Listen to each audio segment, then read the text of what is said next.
انسلے کپڑے ہیں. میدان عرفات، وقوف عرفہ رکن اعظم، وقوف عرفہ جو رکن اعظم ہے، یہ کس کی یاد ہے؟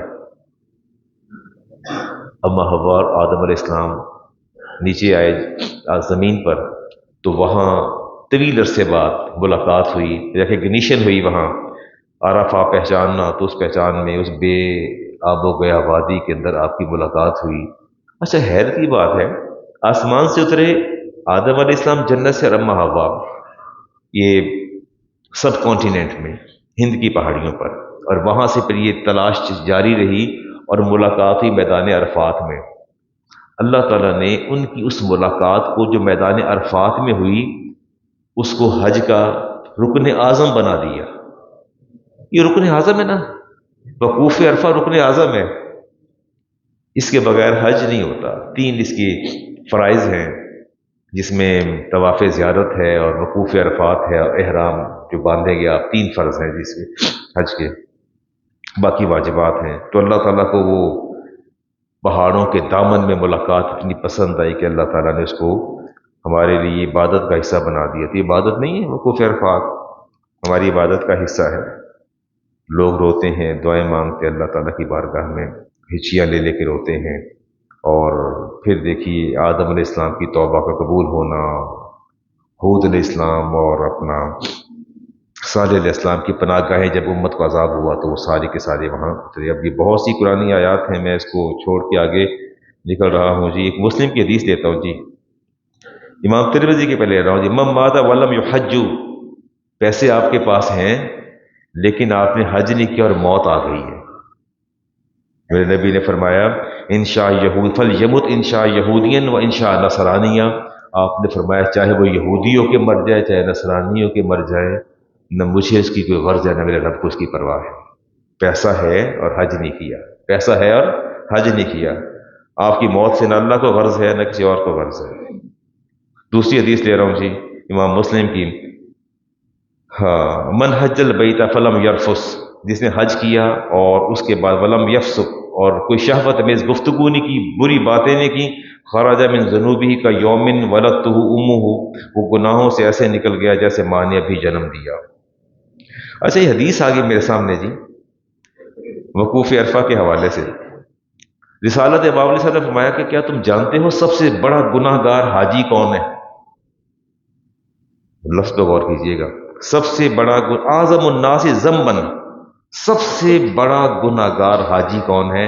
حج کرنے گیا اور اپنے دامن میں پہاڑوں کے برابر گناہ سمیٹ کے آ گیا. صحابہ پریشان ہو گئے، یہ کیسا حج ہے؟ آپ نے فرمایا واقف من واقف بعرفتی، عرفہ، وہ اس نے وقوف عرفات کیا، میدان عرفات میں قیام کیا. فظن ان اللہ لم یغفر له، اور اس نے دل میں یہ خیال کیا کہ پتہ نہیں مجھے اللہ نے بخشا کہ نہیں بخشا. فرمایا وہ وہاں سے نکلتا ہے تو اپنے دامن میں اتنے گناہ سمیٹ کے نکلتا ہے کہ جتنے لوگوں نے حج کیا اس سے ان میں سب سے بڑا گناہ گار وہی ہوتا ہے جو یہ سوچ کے وہاں سے نکلتا ہے.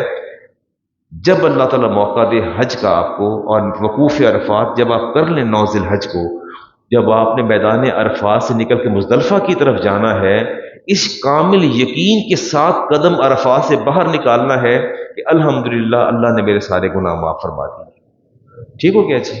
چلے آگے. من خرج من بیتی حاجن او معتمرا، راستے میں نکلے حج کرنے، موت آ گئی ہے، اجر لہ اجر الحاج المعتمرہ الی یوم القیامت، اللہ تعالیٰ اس کو قیامت کو اس حج کا ثواب بھی دے دے گا اور عمرے کا دے دے گا جو راستے میں جاتے جاتے فوت ہو گیا، حج نہیں کیا، عمرہ نہیں کیا. فرمایا من مات فی احد الحرمین، اور جو حرمین میں سے کسی ایک کے اندر اس کا انتقال ہو گیا، لم یعرض،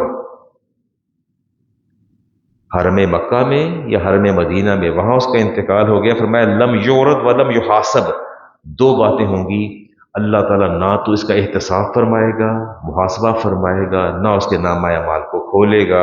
وکیل لہ ادخل الجنہ، اور فرشتوں کو حکم دے گا کہ یہ میرے حرم میں یا میرے نبی کے حرم میں دنیا سے رخصت ہوا ہے، اس کے لیے نہ تو کوئی میزان نصب کیا جائے گا اور نہ ہی کوئی دیوان منتشر کیا جائے گا، اس کا حساب نہیں ہوگا، اس کو جنت میں بھیج دو. ہاں جی، الحاج والعمار وفد اللہ، حج کرنے والے، عمرہ کرنے والے، یہ اللہ کا وفد ہے۔ کس کا وفد ہے؟ ہیڈ آف دا اسٹیٹ یا ہیڈ آف دا پروونس کا کوئی ڈیلیگیشن ہو، وفد ہو، تو وہ پھولے نہیں سماتا، بڑا پروٹوکول ملتا ہے۔ میں خود جاتا رہتا ہوں سرکاری ڈیلیگیشنز میں، ہمارے ڈفرینٹ جاتے ہیں، ایک علمی ڈیلیگیشنز ہوتے ہیں، دوسری یونیورسٹیوں کے دورے کرنے ہوتے ہیں، ان کے نصاب کو دیکھا، اس حوالے سے جب میں نکلتا ہوں بڑا پروٹوکول ہوتا ہے، بڑا اچھا وی آئی پی ہمارے 5 اسٹارز کے اندر اسٹے ہوتا ہے دوسرے ممالک کے اندر، اور بڑا اچھے جتنا پروٹوکول گورنمنٹس دیتی ہیں وہ سارا دیتی ہیں۔ جب ایک گورنمنٹ اپنا ڈیلیگیشن دوسرے ملک کہیں بھیجتی ہے یا دوسرے شہر میں لاہور سے کہیں دوسرے شہر چلا جاؤں ڈیلیگیشن کے اندر، تو وہاں بھی ریسٹ ہاؤس میں ایک اچھا اہتمام ہوتا ہے۔ حیرت کی بات ہے کہ ہمیں تو اتنا سلیقہ ہے کہ ہم کسی کا ڈیلیگیشن وفد ہو، ہمیں اتنا پروٹوکول ملے، اور جو خود اللہ کا وفد ہو اس کا کیا مقام ہو؟ سوچے نا، بات تو سنی ہے نا، وہ ڈیلیگیشن ہی اللہ کا ہے۔ اللہ تعالیٰ ارشاد فرماتے ہیں کہ والحاج والعمار وفد اللہ، یہ حاجی اور یہ عمرہ کرنے والے اصل میں یہ میرا ڈیلیگیشن ہے، اس کو میں نے اون کیا ہے۔ اللہ فرماتے ہیں اور وفد اللہ وزوارہ، اور یہ میری زیارت کرنے والا وفد ہے، وَإِن صَالُوهُ آتَاهُمْ، یہ حج کرنے والے جب سوال کرتے ہیں آتاہوں، میں انہیں عطا کر دیتا ہوں، انہیں کیا کر دیتا ہوں؟ عطا کرتا ہوں۔ وَإِن دعوا، اگر یہ دعا مانگے استجیب لہم، ان کی دعا کو سن لیتا ہوں۔ وَإِن شفعوا شفعوا، اور اگر یہ کسی کی سفارش کر دیں تو میں ان کی سفارش بھی قبول کر لیتا ہوں۔ اس لیے میں کہتا ہوں کہ جب کوئی حاجی آ جائے نا تو کوشش کریں پہلی فرصت میں اس کے پاس چلے جائیں اور اس سے اپنے لیے دعا کروا لیں، یار میرے لیے دعا کر دو، چونکہ ان کی سفارش اللہ قبول فرماتے ہیں۔ رسول کریم علیہ السلام نے دعا فرمائی تھی، امام حاکم کی حدیث ہے جی، اللہم اغفر للحاج، فرمایا یا اللہ یہ جتنے بھی حج کر رہے ہیں سب کی بخشش فرما دینا، ان کی کیا فرما دینا؟ بخشش فرما دینا۔ اور فرمایا وَلِمَنْ اسْتَغْفَرَ لَهُ الْحَاجِ، یا اللہ یہ حاجی جس کے لیے دعا بھی کر دے اس کی دعا کو بھی قبول فرما لینا۔ اور آپ نے فرمایا کہ اللہ نے میری دونوں دعائیں قبول فرما لی، دونوں، یعنی حاجی کو بھی بخشنے کا وعدہ اللہ نے فرما لیا، اور جس کے لیے دعا کریں گے اللہ نے اس کو بھی جو ہے بخشنے کا جو ہے ان دیا، مجھے دے دیا۔ ان رسول اللہ قال العمرۃ الی العمرۃ، ایک عمرے سے دوسری عمرے تک کفارۃ بینہم والحج، حج اور ایک حج سے دوسرا حج، ایک عمرے سے دوسرا عمرہ جو ہے انسان کے گناہوں کا کفارہ بن جاتا ہے۔ چلیں جی کچھ اور بھی باتیں آپ سے کرتے ہیں۔ اچھا جی، حج مبرور، مبرور کا لفظ ہے جو ڈیفینیٹلی ایکسیپٹیبل ہو، کہتے ہیں نا یا اللہ میرے حج کو حج مبرور بنا دینا۔ حج مبرور سے مراد ہے ایسا حج جو ڈیفینیٹلی اللہ نے قبول فرما لیا ہو۔ رسالت امام علیہ السلام نے ارشاد فرمایا کہ حج مبرور کی ایک پہچان بھی ہے، ایک ریکگنیشن ہے، یعنی اگر آپ کے سامنے حاجی آتے ہیں نا تو آپ نے دیکھنا اس کا حج قبول ہوا یا نہ ہوا، آیا وہ سمٹمز، وہ علامات اس کے اندر پائی جاتی ہیں کہ نہیں پائی جاتی ہے۔ آپ نے فرمایا بتاؤں آپ کو جی؟ چلیں، عبداللہ ابن عمر حدیث کے راوی ہیں، فرمایا دو چیزیں آپ نے حاجی میں غور کرنی ہے، دو باتیں، جب حاجی آئے اس کے اندر دو باتیں آپ نے دیکھنا ہے۔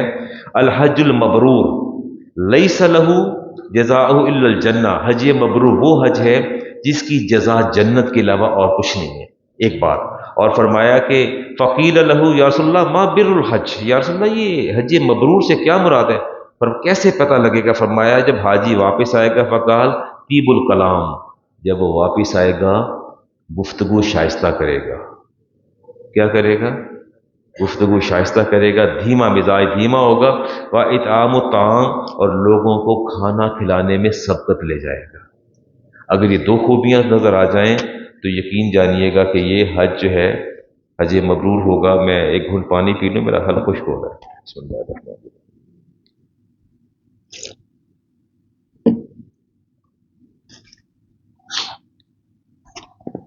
یہ جی علامہ عبد الرحمن ابن جوزی نے روایت کو نقل کیا، النظر الی البیت الحرام عبادہ، بیت اللہ کو دیکھنا کیا ہے؟ عبادت ہے جی۔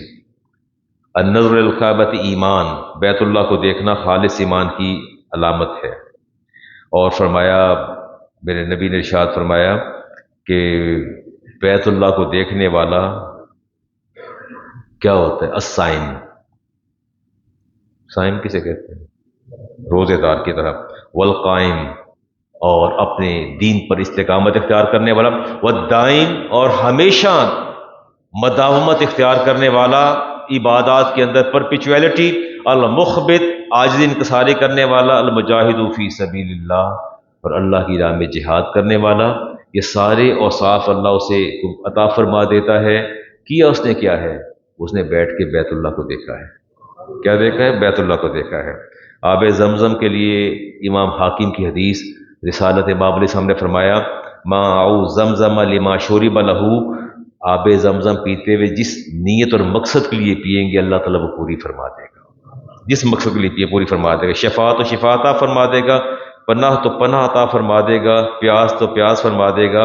اور آپ نے فرمایا کہ میں محمد رسول اللہ صلی اللہ علیہ وسلم فرمایا میں تمہیں حکم دیتا ہوں، ماء زمزم لما شرب لہ وہذا اشربہ لعطش القیامت ثم شاربہ، تم نے آب زمزم پیتے ہوئے یہ نیت کرنی ہے کہ یا اللہ، نبی کا فرمان ہے کہ آب زمزم جس مقصد کے لیے پیا جائے وہ مقصد پورا فرما دے، تو میں یہ دعا کرتا ہوں یا اللہ روز محشر میری پیاس کو بجھا دینا، روز محشر میری پیاس کو بجھا دینا۔ ٹھیک ہو گیا جی؟ آپ نے فرمایا کہ حجو تستغنو، حج کر لو اللہ تمہیں غنی کر دے گا۔ سفر حج مسائل کی طرف بھی چلتا ہوں جی۔ رفع صوت فی التلبیب و تکبیر، ابن ماجہ کی روایت اور احمد بن حنبل نے اس کو روایت کیا، جو حالت احرام میں اور صبح و شام تلبیہ پڑھتا ہے۔ تلبیہ نہیں پڑھتے، وہ تلبیہ کیا ہوتی؟ لبیک اللہم لبیک لا شریک لک لبیک۔ چلے شکریہ یاد کروانے کا مجھے۔ تلبیہ جو ہے حتی غربت الشمس، یہاں تک کہ وہ پڑھتا رہتا ہے حاجی چلتے پھرتے، لبیک اللہم لبیک لا شریک لک لبیک ان الحمد والنعمت پڑھتا رہتا ہے۔ فرمایا غربت بذنوبہ کما ولت امہ، فرمایا سورج غروب ہوتا ہے تو اس کے گناہوں کو بھی لے کے غروب ہو جاتا ہے، اس کے گناہوں کو لے کے غروب ہو جاتا ہے، اور پھر وہ کیسے زمین پر چلتا ہے؟ کما ولدت امہ، جیسے ماں نے بھی جنم دیا ہو۔ ہاں جی، حتیٰ آگے ہر شہر زمین کی۔ امام ترمذی کی روایت ہے، سہل بن سعد اس کے راوی ہیں، جب کوئی حاجی تلبیہ پڑھتا ہے الا لبى من عن یمینہ، آپ حاجی یہاں کھڑا تلبیہ پڑھتے ہیں، اس کی رائٹ سائڈ پہ جو چیز ہے وہ بھی تلبیہ پڑھنا شروع کر دیتی ہے، اون شمالہ، یا بائیں جانب بھی فرمایا، من حجر او شجر، درخت بھی تلبیہ پڑھنا شروع کر دیتے ہیں، اور پتھر بھی حجر بھی اور شجر بھی، پتھر بھی، چٹانیں، پہاڑ بھی پڑھتے ہیں، او مدرن، او جو ڈھیلے پڑے مٹی کے سٹونز جو ہیں، مڈ سٹون جو ہیں وہ بھی پڑھنا شروع کر دیتے ہیں، حتی تنقطع الارض من ہا ہنا و ہا ہنا، وہ تلبیہ کا پروسیس چلتا چلتا ٹریول کرتا کرتا یہاں تک کہ ادھر بھی زمین ختم ہو جاتی ہے، ادھر بھی ختم ہو جاتی ہے۔ ٹھیک ہے؟ جب مومن مسلمان تلبیہ پڑھتا ہے تو وہ اکیلا نہیں پڑھتا، اگر اس کی آواز اس طرف جاتی ہے تو دائیں جانب، بائیں جاتی ہے بائیں، وہ سارے سنتے ہیں، پڑھتے جاتے ہیں، زمین بھی، پتھر بھی، شجر بھی، حجر بھی۔ اور میرے نبی نے ارشاد فرمایا کہ 3 آوازوں پر اللہ تعالیٰ فخر کرتے ہیں، ان النبی ثلاثۃ اصوات یباہی اللہ تعالیٰ 3 آوازوں پر فخر کرتا ہے۔ پہلی آواز کون سی ہے؟ فرمایا یباہی اللہ بہن الملائکہ، فرشتوں کے سامنے 3 آوازیں جب زمین سے اٹھتی ہیں، اللہ تعالیٰ فرشتوں کے سامنے فخر فرماتا ہے کہ تمہیں اعتراض تھا نا کہ انسان کو پیدا نہ کرنا، یہ فساد پھیلائے گا، تو آپ نے فرمایا کہ اللہ فرماتا ہے 3 آوازوں پر فخر ہے۔ فرمایا الاذان، پہلی آواز کون سی ہے؟ جب آپ پکارتے اللہ اکبر اللہ اکبر، اللہ پھر فخر فرماتے ہیں فرشتوں کے سامنے، والتکبیر فی سبیل اللہ، اور جب آپ اللہ اکبر کا نعرہ لگاتے ہیں اللہ کی راہ میں، ورفع الصوت بالتلبیہ، اور جب آپ تلبیہ کی آواز بلند کرتے ہیں، لبیک اللہم لبیک، اللہ فرشتوں کے سامنے کیا فرماتے ہیں؟ فخر فرماتے ہیں۔ عبداللہ بن مبارک ہمارے بہت بڑے محدث ہیں، بہت بڑے محدث ہیں، امام اعظم ابو حنیفہ کے بھی استاد ہیں، بہت بڑے محدث۔ اچھا، وہ کہتے ہیں کہ میں نے ملکہ زبیدہ کو خواب میں دیکھا۔ نام سنا ملکہ زبیدہ کا؟ سنا نام؟ جنہوں نے ہسٹری پڑھی ہوگی انہوں نے سنا ہوگا۔ وہ کہتے ہیں کہ جی میں نے ملکہ زبیدہ کو خواب میں دیکھا، اور بڑی اچھی حالت میں باغات میں ٹہل رہی تھیں، تو فقالت، میں نے اسے پوچھا کہ کیا معاملہ ہوا؟ تو ملکہ زبیدہ نے جواب دیا کہ مجھے اللہ نے جنت میں بہترین مقام عطا فرمایا، اور مجھے ساتھ یہ بھی بتا دیا گیا غفر علی بأول معول ضرب فی طریق مکہ، کہ جب آپ نے مکہ کی طرف نہر کھدوانے کا ارادہ کیا اور آپ کے مزدور نے پہلی کدال ماری، اسی کدال سے ہم نے آپ کی بخشش کر دی تھی۔ ٹھیک ہو گیا جی؟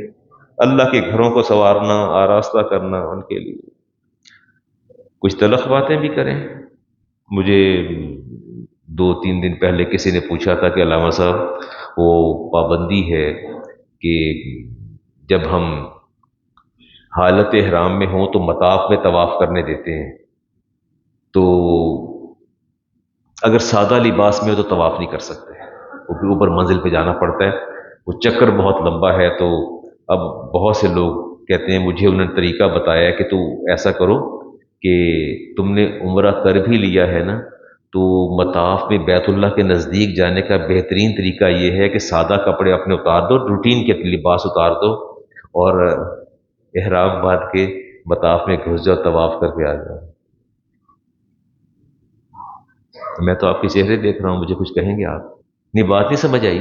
گورنمنٹ آف سعودی کی اسٹیٹ ہے، اس نے اعلان کر دیا کہ صرف عمرے والے حضرات جو ہیں، شیخ اخلاق صاحب آپ فرما دیجئے نا، کچھ ایسا ہی ہے، احرام والے نیچے جا سکتے ہیں، باقی لوگ کہاں طواف کرتے ہیں؟ وہ دیکھیں نا، ابھی عمرہ کر کے تشریف لائیں، بتا رہے ہیں کہ جو اوپر جاتے ہیں۔ تو مجھے کہتے ہیں علامہ صاحب اگر ہم احرام باندھ کے نیچے چلے جائیں، ہم عمرہ نہیں کریں، مار نہیں ہیں، لیکن ان لوگوں کو دھوکہ دینے کے لیے، چیٹ کرنے کے لیے، انہیں بیوقوف بنانے کے لیے، violation of the state, law of states, ان کے جو لاز اور رولز ہیں ان کو وائلیٹ کرنے کے لیے اگر ہم یہ احرام باندھ کے جو ہے وہ اپنا چلے جائیں تو کتنی سعادت حاصل ہوگی۔ اجازت دے دینا آپ، اللہ کے بندو سارے نیک لوگ آئے مل کے انہیں رخصت دیتے ہیں، کر لو، بڑا اجر و ثواب ہے۔ نہیں تو کیا فرق پڑا، کسی کو دھوکہ دے دیا، چیٹنگ کر لی، بیت اللہ کو چھو تو لیں گے نا، قریب تو پہنچ جائیں گے۔ تو کہتے ہیں جی آپ مجھے اجازت دے دیں علامہ صاحب، کوئی حل کڈو۔ کہتا کہ حل کڈو علامہ صاحب، میں کہ بالکل ٹھیک ہے، کہتا کہ حل نکالیے اس کا۔ دوسرا ہوتا ہے کہ غالباً کوئی ویکسینیشن کا پتہ نہیں، اب انہوں نے رول جو ہے ختم کیا کہ نہیں کیا۔ وہ کہتے ہیں جی ویکسینیشن کا، جی میں اکثر میں نے لوگوں کو سنا کہ جی میں تے کروائی کوئی نہیں، کہ میں تے 2000 دے کے کارڈ بنوا لیا سا کہ میں ویکسینیٹڈ ہوں۔ تھی کرونا کی ویکسینیشن کا تھا میرا خیال ہے۔ آپ کیا کہیں گے؟ کروانی چاہیے، کارڈ لے لینا چاہیے۔ اب شاید پیچھے کوئی تھا، اب نہیں پوچھتے۔ چلے اگر آپ کسی کو طواف کرنے کا دل مچل جائے تو فوراً احرام باندھ کے ہوٹل چلے جائیے گا، اور سمجھیے گا کوئی نہ آپ کے دل کی کیفیت کو جانتا ہے اور نہ کوئی آپ کی ظاہر کو۔ لوگوں نے ظاہر دیکھا تو آپ کے ظاہر کو دیکھ کے آپ کو مار سمجھ کے آپ بیت اللہ کو چھو رہے ہیں۔ رسالت باب علیہ السلام نے ارشاد فرمایا لا ينبغي للمؤمن ان يذل نفسه، فرمایا مومن کی یہ شان نہیں کہ اپنے آپ کو رسوا اور ذلیل کر دے۔ قالوا کیف یذل نفسه یا رسول اللہ، یہ اپنے نفس کو، اپنی ذات کو رسوا کون کرتا ہے؟ کون کرتا ہے؟ فرمایا قال نبی علیہ السلام یتعرض من البلاء لما لا یطیق، تم کسی اپنے آپ کو ایسی مصیبت میں گرفتار کر لو جو کسی کی طرف سے نہ آئی ہو، بلکہ تم نے خود اس کو ایکسیپٹ کیا ہو، خود اپنے اوپر نازل کیا ہو۔ اور فرمایا الکذب یہدی الی الفجور، امام بخاری کی حدیث، جھوٹ جو ہے وہ نافرمانی کا راستہ دکھاتا ہے۔ وَإِنَّ الْفَجُورَ يَهْدِي إِلَى النَّارِ، اور دوسروں کو دھوکہ دینا، فرمایا یہ کہاں لے کے جاتا ہے؟ یہدی الی النار، کہاں لے کے جاتا ہے؟ اب مجھے ایک آپ کو، you have to do some comparison, ایک کمپیریزن کیجئے کہ ایک طرف آپ کے نبی کا فرمان ہے، ایک طرف کس کا فرمان ہے کہ جھوٹ مت بولنا، ایسا مت پوز کرنا جو اگینسٹ دا ریالٹی ہو، ایک طرف وہ ہے، ایک طرف بیت اللہ کی زیارت اور چومنا، ہاتھ لگانا، پریورٹی کس کو ہوگی؟ تو کیا آپ سمجھتے ہیں کہ نبی کریم صلی اللہ علیہ وسلم کے فرمان کو مسترد کر کے آپ بیت اللہ کو غلاف کو چمٹ جائیں گے تو کیا وہ اللہ تعالیٰ آپ کو معاف کر دے گا؟ نہیں، وہ ایسا عذاب نازل کرے گا کہ میرے نبی کی بات کو نہیں سنا۔ من یطع الرسول فقد اطاع اللہ، اللہ فرماتے ہیں میرے نبی کی اطاعت کرو گے تو اللہ کی اطاعت ہوگی، ان کی اطاعت نہیں کرو گے پھر اللہ کی اطاعت ہرگز نہیں ہوگی۔ یہ بات درست نہیں ہے۔ اور فرمایا لیس منا من غش، جو دوسروں کو دھوکہ دیتا ہے اس کا مجھ سے کوئی تعلق نہیں، اس کا میری امت سے کوئی تعلق نہیں ہے۔ حالت احرام میں خوشبو نہیں لگانی نہیں چاہیے. لگانی. ابھی طواف کیا صحیح کر ہاں، حجر اسود کا بوسہ دینے چلے جاتے ہیں وہاں خوشبو ہوتی ہے. اوائڈ کرنا چاہیے. تو اب وہ کیونکہ عام کپڑوں میں جاتے نہیں تو کئی لوگ فرسٹ ٹائم جاتے ہیں ان کو یہ پتہ نہیں ہوتا وہ بوسہ لینے چلے جاتے ہیں وہ خوشبو لگتے ہیں صدقہ دیں گے، دم نہیں دیں گے، صدقہ نہیں دے کرتے. صدقہ دے دیں گے. خوشبو کا بوسہ دیا اس کو اپنا حجر اسود کو تو اس پر خوشبو لگی ہوتی ہے، اس کا وہ صدقہ دے دیں گے. دم نہیں دیں گے، صدقہ دیں گے. اور وہ احرام سے پہلے بدن پر خوشبو لگا لیں، دیٹ از رائٹ. احرام باندھنے سے نیت سے پہلے لگا لیں، وہ ٹھیک ہے جی. بات یہ ہے کہ آخرت میں بارگاہ الہی میں قبولیت عمل کا مدار اخلاص کی نیت پر ہوگا. Sincerity on the basis of sincerity. یہ آپ کے اعمال کس طرح قبول ہوں گے؟ خلوص کی بنیاد پر، نیت کی بنیاد پر، ظاہر کی بنیاد پر نہیں. ٹھیک ہے جی. حج اور عمرے کی عبادت میں جھوٹ بولنا اور دھوکہ دہی کرنا ٹھیک نہیں ہے. اور بھی بہت ساری باتیں کرنی تھیں لیکن چلیں کوئی. جی ارشاد.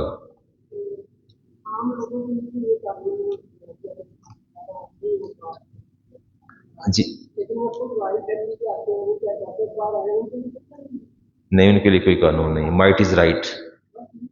وہ فرما رہے ہیں کہ یہ بتا دیں کہ وہ جو رائل فیملی ہے، جو بادشاہ اور شہنشاہ ہیں، دوسروں پر تو پابندی لگا دی ہے کہ جی آپ بغیر احرام کے داخل نہیں ہو سکتے، لیکن وہ خود بغیر احرام کے داخل ہو کے جتھے کے جتھے آتے ہیں، طواف کرتے ہیں، چلے جاتے ہیں. تو ان کے لیے کوئی قانون نہیں. تو میں نے کہا مائٹ از رائٹ.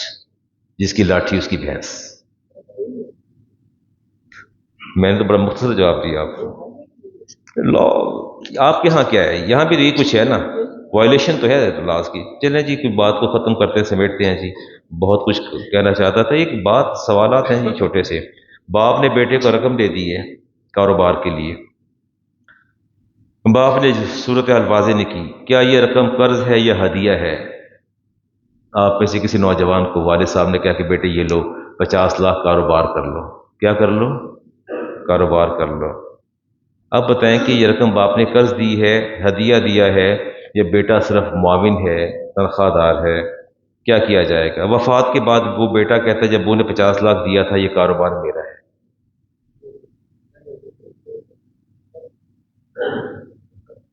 وہ وفات کے بعد اکیلا وارث بن کے بیٹھ جاتا ہے، سب کو محروم کر دیتا ہے، سب کی چھٹی کرا دیتا ہے. 3 بھائی ہیں، باپ نے ایک اپنی دکان پہ ایک کو بٹھا لیا، ایک کو فرنچائز دے دی، ایک کو کوئی کاروبار کروا دیا. اب بات کیا ہے کہ اب ہوگا کیا؟ اگر تو باپ نے قرض دیا ہے تو وہ واپس کرے گا. اگر تو باپ نے قرض دیا ہے، یہ میں آپ سے کہہ رہا ہوں، خدا کے لیے اولاد کی محبت میں اتنے آگے نہ بڑھیے کہ قبر بھی تنگ ہو جائے. اتنے آگے نہ بڑھی کہ اللہ آپ کی قبر آپ پر تنگ کر دے، اور آپ کا حشر بھی اللہ تعالیٰ آپ کے لیے اس پہ دیکھ اور تنگی پیدا کر دے. یہ جتنے آپ لوگ تشریف فرما ہیں، میں آپ کو وارننگ دے رہا ہوں، اور کلیئر کٹ وارننگ دے رہا ہوں میں آپ کو. اپنے آپ کو سنبھالیے. اپنی محبتوں کے اظہار کے اور پیرائے بھی ہیں، کسی اور حوالے سے محبت کر لیجئے. اگر بیٹے کو کاروبار کروانا ہے آپ نے ضرور کروائیں، لیکن مینشن کریں کہ وہ بیٹے کو آپ نے رقم ہدیہ دی ہے، وہ قرض دیا ہے، یا اس کو مالک بنا کے ہیبا کر کے اس کو فارغ کر دیا. اس کو اعلان کریں باقاعدہ. اگر قرض دیا ہے تو بھی اس کو وہ واپس کرے گا. اگر ہیبا کی ہے تو تحریر دکھائے کہ لو بیٹا دکھاؤ بھائی، اگر ابو نے آپ کو 50 لاکھ 1 کروڑ دیا تھا دکھاؤ، ابو نے ہیبا کیا تو مالک ہے. اگر نگران اور معاون مقرر کیا تھا، ابو نے 50 لاکھ دے کے گارمنٹس کا کاروبار کروا دیا تھا، تو پھر درمیان سے ہٹ جاؤ، اس میں ہمارا بھی حصہ ہے. ٹھیک ہو گیا؟ نہیں بات سمجھ میں آئی؟ بیٹے کی حیثیت واضح کرنا پڑے گی، اور اگر معاون ہے اس کی تنخواہ بھی مقرر کریں. اور اگر کاروبار بڑی محبت ہے کہ بیٹا صبح شام ساتھ آتا ہے جاتا ہے، دوسرے 12 بجے سو کے اٹھتے ہیں، اور بڑی محبت ہے اولاد سے، تو پھر اولاد کو اپنے کاروبار کا کچھ حصہ، کچھ پرسنٹ اس کے نام کر دیں. کیا کر دیں؟ کچھ پرسنٹ عمران صاحب نام کرتے ہیں اس کے، 20%، 25% ان رائٹنگ سب کچھ دے دیں. میں عنقریب آپ کو جمعے پہ خطبہ دینے والا ہوں یہ تحریر کے حوالے سے، کہ لکھنا جو اللہ تعالیٰ نے قرآن کریم میں کتنی تاکید فرمائی کہ چھوٹا سا کام بھی اس کو بھی لکھ لو. اچھا اب ہوتا یہ ہے کہ ملکیت حصہ کو 20% بیٹے کو دے دیں، بیٹا کام میرا 20% آپ کا ہے. اب یہ کاروبار میں اشتراک ہوگا. کیا ہو جائے گا؟ اس میں نفع نقصان بھی ڈیسائیڈ ہوگا. باپ اور بیٹے کا دونوں کام کریں گے. اس کو مالک بنا دیں، نفع نقصان کے اصول طے کر لیجئے. اور بالفرض محال نہ کوئی دستاویز لکھی گئی، نہ قرض کو مینشن کیا گیا، نہ ہیبا کو مینشن کیا گیا، تو نتیجہ کیا ہوگا؟ آپ بتا دیں کیا ہوگا؟ آپ مجھے بتائیے، میں ایک گھونٹ پانی پی لوں، کیا کریں؟ ایک باپ نے بیٹے کو کاروبار کروا دیا 50 لاکھ، آپ نے علی کو کام کروا دیا، یہ صاحبزادیاں آپ کی موجود ہیں، اور آپ نے کوئی مینشن نہیں کیا یہ قرض ہے، ہیبہ ہے، اشتراک ہے، کچھ بھی نہیں آپ نے مینشن کیا، پیسے دے دیے اور دنیا سے رخصت ہو گئے۔ اب بتائیے اس کا سٹیٹس کیا ہوگا؟ جی وہ وراثت میں جائے گا، اس کاروبار کا مالک والد ہوگا۔ اس کاروبار کا مالک کون ہوگا؟ وہ سارے کے سارے اس میں۔ چلیں، یہ ایک سوال آپ سے ڈسکس کر لیتے ہیں اور کوشش کرتا ہوں جلدی ختم کر دوں۔ آپ کے جوہر ٹاؤن میں کچھ عرصہ پہلے ایک فیملی ہے، ان کی کوئی امبرائڈری کی کوئی تھوڑی انڈسٹری تھی یا فیکٹری تھی، وہ تھی، اور کوئی کنال یا 1.5 یا 2 کنال کا گھر تھا، بہت بڑا سا گھر تھا۔ 3 بھائی تھے، 3 بہنیں، یہ ریئلٹی آپ کے سامنے رکھ رہا ہوں۔ 3 بھائی تھے اور 3 بہنیں تھیں، اور 20 سال کے بعد، 20 سال میں بہنوں کی شادی کر دی۔ انہوں نے اس جو والد کی فیکٹری فیکٹری کہیں گے، یہ امبرائڈری کی ہوتی، کیا لفظ بولیں گے؟ فیکٹری کہیں گے، فیکٹری ہے اس کی جی، اچھا کاروبار ہے۔ تینوں بھائیوں نے اس اپنے فادر کے بزنس سے 3 پراپرٹیز بنا لی۔ کتنی پراپرٹیز بنائی؟ 3 پراپرٹیز بنا لی، بڑی چھوٹی نہیں، بڑی پراپرٹیز بنا لی۔ اچھا، اب ہوا یہ 3 بہنیں موجود تھیں، ان کی شادی بڑی دھوم دھام سے کی، زیور بھی، گاڑیاں بھی دی، بہت اچھا، اور والدہ موجود تھی، اور اسٹل ڈویژن کے وقت بھی والدہ موجود تھیں۔ 20 سال بعد انہوں نے فیصلہ کیا کہ جی وہ اس کو ہم نے تقسیم کرنا ہے۔ اب تینوں بھائیوں نے اپنے اپنے وہاں سے بزنس بنانے کا، الگ کرنے کا فیصلہ کر لیا۔ کیا کہیں گے آپ اس کے بارے میں؟ وہ 20 سال بعد میراث تقسیم ہونے جا رہی ہے، تقسیم کس میں ہو رہی ہے؟ 3 بھائیوں میں۔ تو مجھے انہوں نے کہا کہ علامہ صاحب، بہنوں کا تو حصہ نہیں ہے، ہم نے تو جہیز میں گاڑیاں بھی دی ہیں ان کو، ہم نے بہت جہیزیہ گاڑیاں بھی دی ہیں، ان کا تو آپ نام ہی نہ لیں، ان کو سائڈ پہ کریں۔ ہاں اماں ہے، جو لینا لے لیں اماں۔ آپ مجھے بتائیے کہ جو 20 سال تک انہوں نے 3 بہنوں کے حصے کو انہوں نے استعمال کیا، ماں کے حصے کو استعمال کیا، وہ کاروبار میں اشتراک تھا یا کرایہ تھا؟ کیا دیا ماں کو؟ کچھ نہیں دیا، کچھ نہیں دیا انہوں نے ماں کو، اور کرنے کے بعد پھر جو ہے وہ تینوں تقسیم کر رہے ہیں۔ اس کا کوئی حل ہے آپ کے پاس؟ نہیں، وراثت کیسے کریں گے ڈاکٹر پرویز صاحب، کیسے کریں گے؟